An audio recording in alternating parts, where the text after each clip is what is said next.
Nous allons vous lire la teneur de ce qui s'ensuit.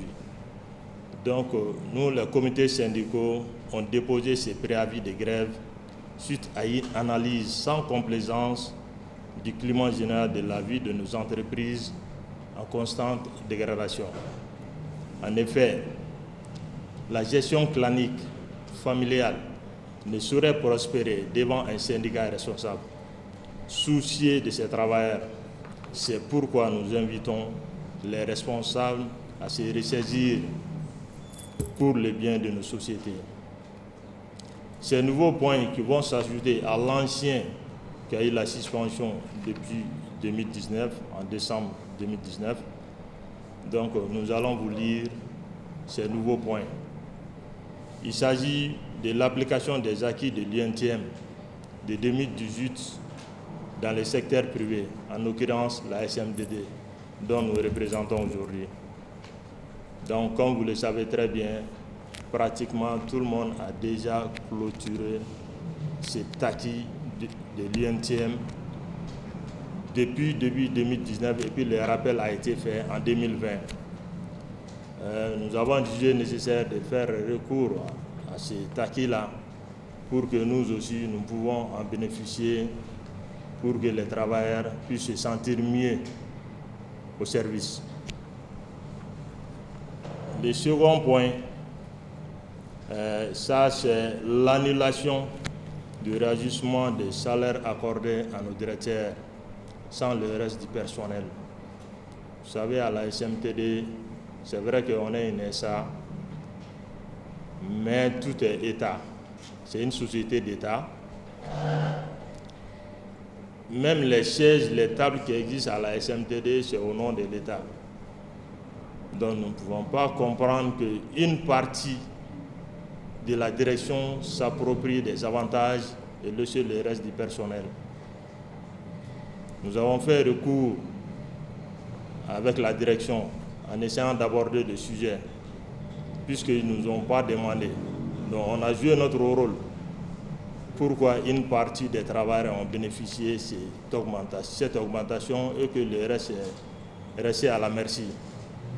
Ils nous ont fait savoir que pour gagner le part du marché, pour que ces directeurs puissent rester dans la société, c'est pour cela qu'ils ont réajusté leur salaire.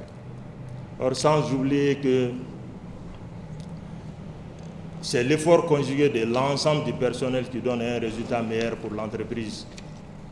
Ils ont enfreint à cette possibilité, à ce que le personnel soit aussi considéré pour cette augmentation. Donc, ils nous parlent des difficultés de la société. On se dit que réellement, si la société a des difficultés, si la SMTD traverse des difficultés, pourquoi on s'adonne à des augmentations? Aujourd'hui, la SMTD, c'est pour le personnel d'abord, et non les dirigeants. Ils sont éphémères, ils viennent, ils partent.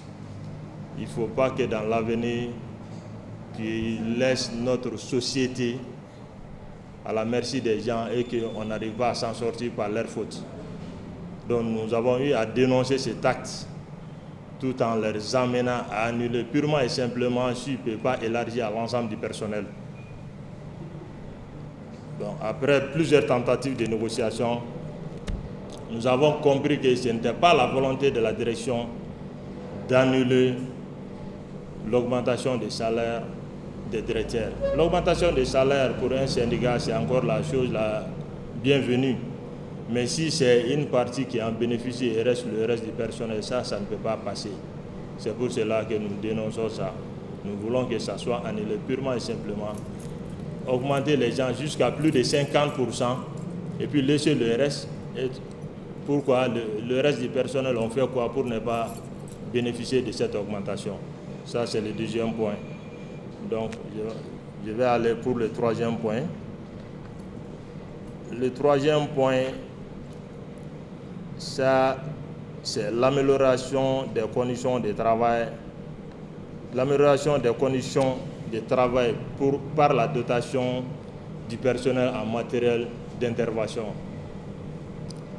Aujourd'hui, on a tellement de choses à gérer en même temps à la SMTD quand il y a les directs de l'ORTM, quand il y a des cérémonies officielles, Dieu seul sait quelle tracasserie les agents font pour vraiment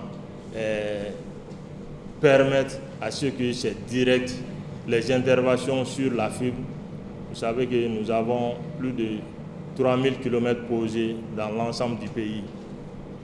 Donc il arrive des fois qu'il y ait des coupures, souvent même des coupures nocturnes, pour que les agents puissent se déplacer. C'est un problème parce que nous n'avons pas de matériel roulant pour les amener à intervenir.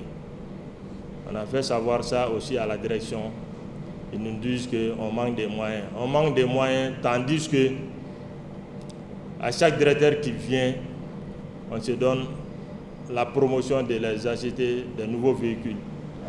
Quel genre de véhicules encore? Des Fortuner, des Parado, de la sorte. Donc c'est 2 fois 2 mesures. Vous ne pouvez pas nous dire qu'il n'y a pas d'argent et qu'on donne des nouveaux véhicules, on sort des nouveaux véhicules pour un directeur qui vient tout juste de venir, étant donné qu'il était véhiculé avant de venir à la SMTD. Donc ça aussi, ça ne peut pas passer. Il faut que le personnel aussi ait des véhicules d'intervention. À la direction, nous n'avons que 3 véhicules. 2 qui peuvent faire l'affaire, mais l'autre véhicule, lui, ne peut même pas monter la colline de Koulouba. Donc nous pensons qu'il est légitime, il est de notre devoir de réclamer à ce que la direction nous apporte des matériels roulants pour pouvoir faire face aux interventions.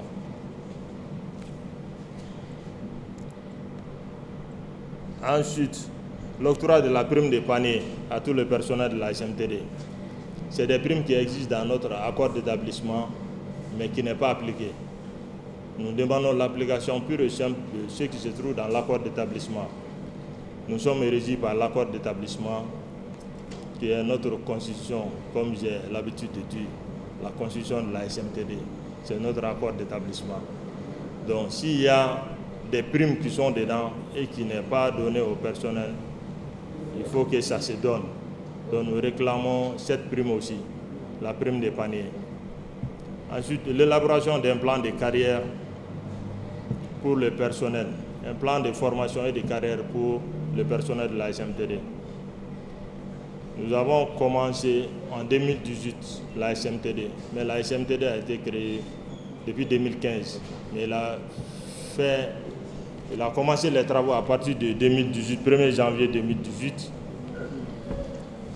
Donc la manière dont nous sommes en train de partir, nous voyons que dès le début, c'est vrai qu'on est une entreprise jeune, mais il faut qu'on achète des bases solides pour que le personnel puisse savoir dans l'avenir où est-ce que son chemin se trouve. Donc, au regard de tous ces points-là, nous pensons que nous n'avons même pas de plan de carrière. Et puis, on est en train de marcher en amateur. Or, pour rappel, l'historique de la SMTD, c'est à la suite de la scission de l'ORTM en 2 entités. Une partie de l'ORTM qui est restée au ORTM, qui va s'occuper de la partie édition, production. Nous, SMTD, qui va se charger de la partie diffusion. Pour rappel, l'ORTM, ORTMD, disons, et puis CND, la radio nationale, sont diffusés à partir de la SMTD. Donc, la SMTD a été issue de la scission de l'ORTM en 2 entités. Donc, c'est pour cela que nous avons vu la nécessité que le personnel doit avoir cette formation-là et qu'il y ait un plan de carrière pour eux. Pourquoi je dis ça? Parce que les gens qui ont été transférés de l'ORTM à la SMTD, ils ont plus de 20 ans. Aujourd'hui, quand ils regardent leur carrière, derrière eux, on n'observe pratiquement rien et qu'ils sont proches de la retraite. Donc, ce n'est pas normal. Donc, nous exigeons à ceux qui aient un plan de formation et puis un plan de carrière pour le personnel. Le paiement des heures supplémentaires. Nous avons échangé beaucoup avec la direction après même tentative de négociation. À un moment donné, on nous a même fait savoir qu'il n'y a pas d'heures supplémentaires à la SMTD. Or, ça existe bel et bien dans l'accord d'établissement. Comme si la direction se fout du personnel. On s'est dit, on dit au personnel qu'il n'y a pas d'heures supplémentaires. Chose qui n'est pas normale. Nous demandons à ce que cela aussi soit pour le personnel. J'ai la réponse de la direction concernant nos revendications, mais qui va peut-être faire l'objet des interviews, je ne sais pas. Donc le dernier point, ça c'est l'indemnisation de toutes les victimes des événements de mars 2020 à l'ORTM et puis de juillet à la suite des manifestations du mouvement M5 RFP. Comme vous le savez déjà, à chaque événement qui se passe au Mali, on s'attaque à l'ORTM. Et puis c'est le personnel qui en fait les frais. Donc il y a eu des engagements de la part de l'État qui dit qu'ils vont indemniser toutes les victimes de ces malheureux incidents. Donc nous demandons une réparation à ces victimes-là. Donc ce sont ces quelques points qui vont s'ajouter à l'ancien point qui existait déjà, dont nous avons déjà signé les PV de conciliation qui restent toujours au niveau du ministère de tutelle. Donc à ces points s'ajoutent ces nouveaux points qui doivent faire l'objet de préavis de grève dont nous avons invité la presse ce matin à y participer. Donc ce sont ces quelques points que nous voulons vous faire part.